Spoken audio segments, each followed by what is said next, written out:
Hi, it's Barbara Fagan-Smith with Living ROI Chief Catalyst, and I'm so excited to be here from Scottsdale, Arizona, and I'm with Dr. Isela Garcia, who is also here with me today. Hi. Isela.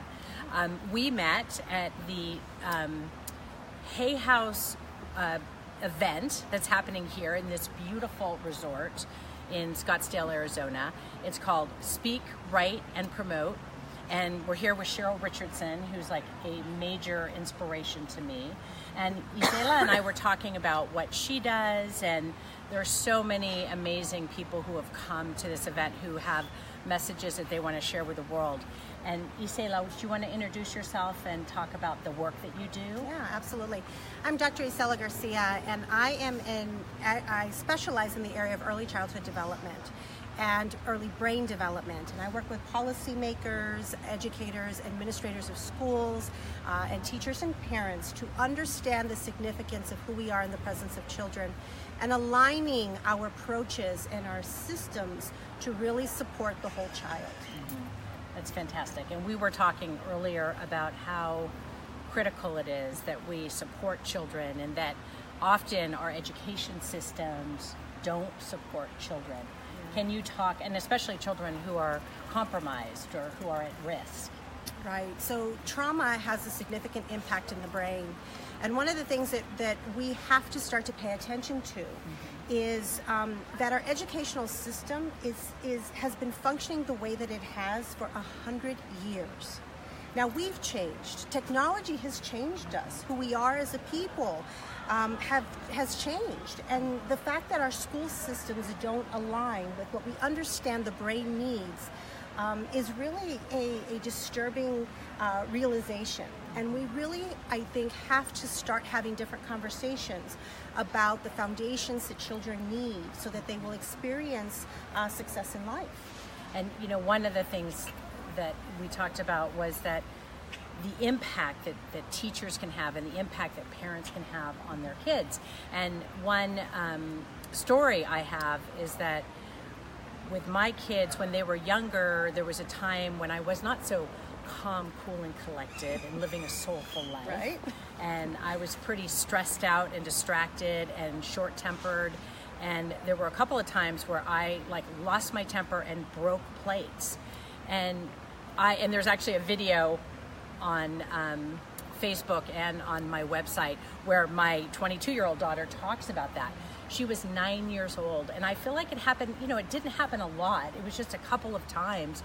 And it's one of those things that you hope would pass unnoticed. Right. And that's not right. And it's like, that's what she remembers. It's a really important memory for her, as terrible as that is, and that we need to know that our kids remember these things. Why is that? So what happens is when we have negative experiences, and some children, it's all a matter of perception. So a child who lives in trauma, who consistently sees those types of experiences, may actually perceive that as not as traumatic. But in situations where children will see it once or twice or a few times, might see that as such a horrendous experience. So it really is a matter of perception. The other thing that's really significant is that we have what's called the limbic system, which is our emotional center. Our emotional center is that part of us that judges others, that part of us that remembers the one time someone said this horrendous thing to us. And that limbic system really holds on for long periods of time those negative experiences. And in some cases, it takes 3 positive experiences, sometimes 30, sometimes 300 or 3,000 experiences to undo the negative impact that has in our brain. It's amazing how our brain functions. And especially when we're young and impressionable, and we're living with the sort of remnants of the experiences that we had as children. And some children, many children, have really terrible and difficult childhoods. Even in the best of circumstances, we don't pay close enough attention to who we are in the presence of children. And something that's pretty significant is even how you and I might engage about an experience we had with somebody, and my daughter is sitting with us having lunch, and I'm going, oh my goodness, I can't believe she said that to me. Just that conversation, or to hold judgment about someone, or what happens to me when I'm feeling anxious or frustrated. Children don't learn simply by what we do to them. Children learn by who we are in their presence. So they're constantly downloading that information because they can read us in ways that we don't even understand. And that becomes the foundation for how they see the entire world. So our roles are so significant in the lives of children. And even if we have made mistakes, because we all have, right, it's never too late to make a change. In fact, Living ROI and my Guide for Soulful Living, which is on the website, livingroi.com. You can download it for free, but it's all about how to help people get out of that cycle of overwhelm and feeling overworked and overcommitted and stressed out, and not taking care of themselves and not connecting with their loved ones. And that's where it all starts. And it's in that space of just not being well personally that we make decisions and that we have conversations that are not helpful. Yeah. I'm sorry, Go ahead. That what you just described right there, I have to tell you why it's significant to children. When children see us stressed out, overwhelmed, anxious, all of those things, they start to recognize that as the norm. And so we teach children indirectly that that's the pattern of life. And so by taking that opportunity, and there's going to be discomfort in it because you have now created patterns in your world, and the way the brain works is it's going to protect those patterns. So when you start to really work your program and you really start to step outside of that sense of feeling overwhelmed, that it's not only a gift for you, but it's a gift for your children because they get to see what a balanced experience of life really feels like. And again, it's never too late.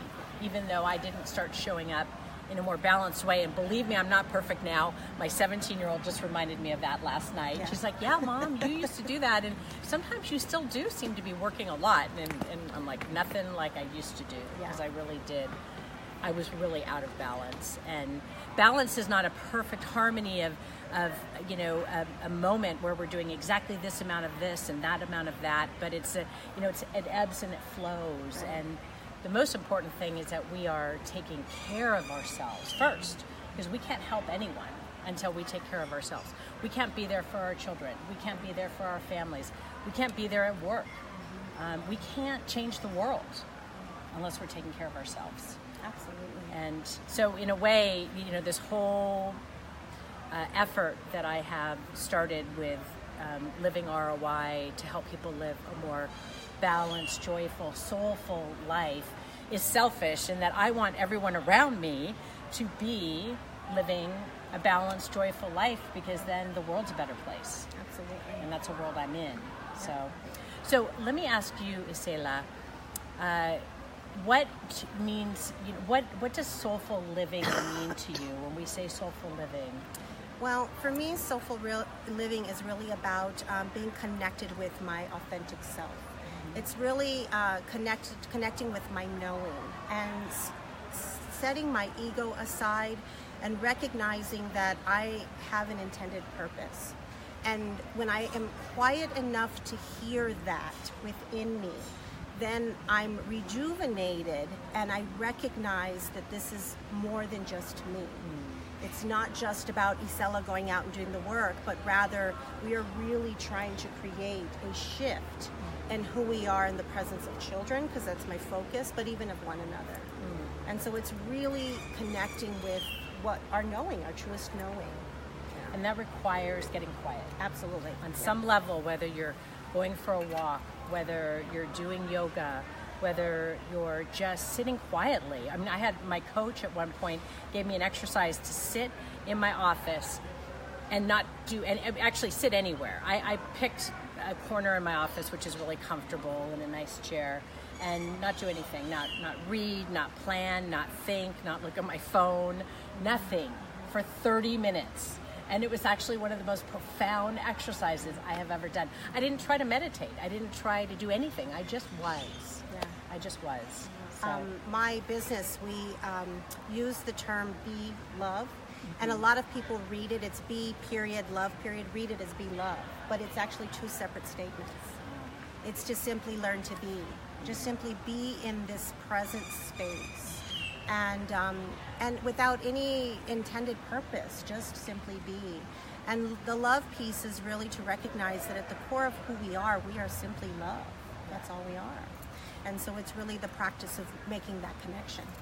And we are all connected. Right. And so when one of us is in pain, we're all feeling it on some level. So giving love to anyone, giving love to ourselves is giving love to others. Giving love to others is giving love to ourselves. Isela, thank you so much. It was just such a pleasure to meet you, and I look forward to continuing to be in touch with you. Thank you for having me. I appreciate it. Thank you. All right, have a wonderful rest of Sunday, and thank you, everyone. See you next week. Bye-bye.